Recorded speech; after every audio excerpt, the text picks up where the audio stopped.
It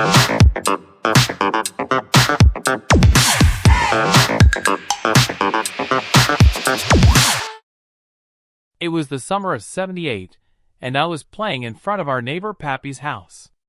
My Uncle Tony, who was living with us, approached me and said, "The window of Pappy's shed is open." My uncle and I had always wondered what was inside the building, which was always locked up, like Fort Knox. We weren't the type of kids who went on our neighbor's property, but Tony and I always knew something was off about Pappy and that shed. We rolled the dice and snuck around the back of Pappy's property. Pappy wasn't the type of man to mess with. He would step out the back of his house, in his underdrawers, and shoot any critter or person who came onto his property. I witnessed him plugging 2 rabbits that hopped into his garden. This was the middle of town, and Pappy gave 0 damns. Tony and I made the sign of the cross and jumped in through the window. Our feet hit the floor, but we froze right where we landed.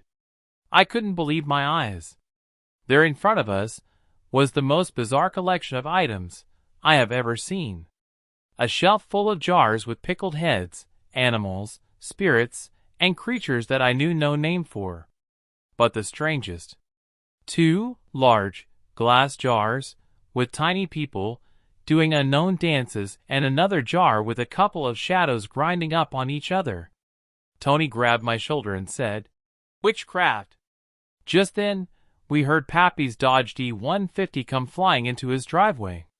And like that, we were out the window and running for our lives.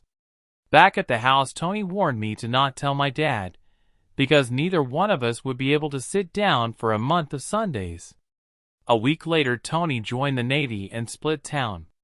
By the end of summer, we moved out to the country, and I never saw Pappy again.